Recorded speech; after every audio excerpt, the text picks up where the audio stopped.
सबसे खास माना जाता है, चाहे आप वैज्ञानिक दृष्टि से देखें या फिर धार्मिक दृष्टि से या फिर ज्योतिषीय दृष्टि से। ज्योतिष और धार्मिक मान्यताओं के अनुसार ग्रहण को शुभ नहीं माना जाता। 14 अक्टूबर को साल का आखिरी सूर्य ग्रहण लग चुका है। हालांकि ये ग्रहण भारत में दिखाई नहीं दिया था, ना ही इसका सूतक काल मान्य था, लेकिन तब भी लोगों ने कुछ सावधानियां बरती थी, क्योंकि ग्रहण चाहे कहीं भी लगे, उसका असर लोगों की जिंदगी पर एक समान सा पड़ता है। लेकिन अब इस साल का अंतिम और दूसरा चंद्र ग्रहण 28 अक्टूबर 2023 को लगने वाला है। ये भारत में मान्य होगा, इसे भारत में भी देखा जा सकेगा, तो जाहिर है कि इसका सूतक काल भी मान्य होगा। खास बात यह है कि 2023 में लगने वाले सभी ग्रहण में ये चंद्र ग्रहण अकेला ऐसा ग्रहण होगा जो भारत में दिखाई देगा। आपको बता दें कि साल का अंतिम चंद्र ग्रहण 28 अक्टूबर को रात 11:32 से शुरू होगा और 29 अक्टूबर सुबह 3:36 पर खत्म हो जाएगा। अब चलिए आपको चंद्र ग्रहण से जुड़े कुछ नियम बता देते हैं। सबसे पहले आपको बता दें कि चंद्र ग्रहण लगने की 9 घंटे पहले ही सूतक लग जाता है।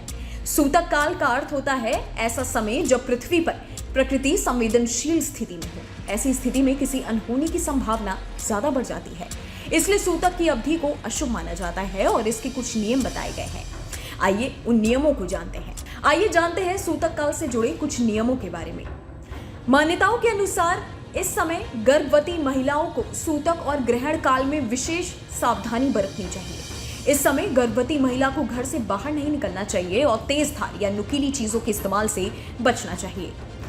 मान्यताओं के अनुसार सूतक के दौरान पके हुए भोजन को ग्रहण समाप्त होने के बाद भी नहीं खाना चाहिए। साथ ही ग्रहण के दौरान भी खाना पीना वर्जित माना गया है। घर पर तुलसी का पौधा हो तो इसे सूतक लगते ही स्पर्श करने से बचना चाहिए। सूतक काल में ना ही तुलसी की पूजा करें और ना ही जल डालें। ज्योतिष शास्त्र के अनुसार सूतक काल में भगवान की प्रतिमा को भी स्पर्श नहीं करना चाहिए। यही कारण है कि सूतक लगते ही मंदिरों के कपाट बंद कर दिए जाते हैं। खबरों के मुताबिक साल के अंतिम चंद्र ग्रहण को भारत समेत ऑस्ट्रेलिया, यूरोप, उत्तरी अमेरिका, दक्षिणी अमेरिका, एशिया, हिंद महासागर, अटलांटिक, दक्षिणी प्रशांत महासागर, आर्कटिक और अंटार्कटिका में देखा जा सकेगा। मान्यताओं के अनुसार चंद्र ग्रहण समाप्त होने के बाद दान भी जरूर करना चाहिए। ऐसा कहा जाता है कि ग्रहण समाप्त होने के बाद दान का बहुत खास महत्व होता है। इससे ग्रहण के दुष्प्रभाव दूर हो जाते हैं।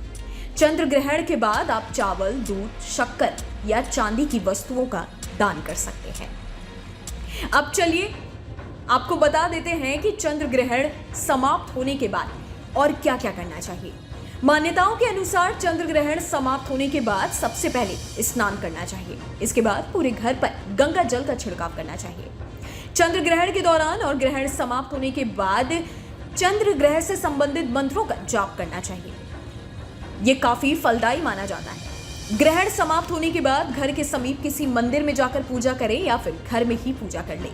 मान्यता है कि ग्रहण समाप्त होने के बाद गाय को रोटी खिलाने से शुभ फल की प्राप्ति होती है। साथ ही ग्रहण समाप्त होने के बाद तुलसी के पास घी का दीपक जलाएं। इससे नकारात्मक ऊर्जा घर से दूर जाती है और सकारात्मक ऊर्जा घर के अंदर आती है। इस वीडियो में फिलहाल इतना ही। हमारे YouTube चैनल न्यूज नेशन पर तमाम विषयों पर खबर उपलब्ध है और भी लेटेस्ट जानकारी के लिए आप हमारी वेबसाइट newsnationtv.com पर विजिट कर सकते हैं।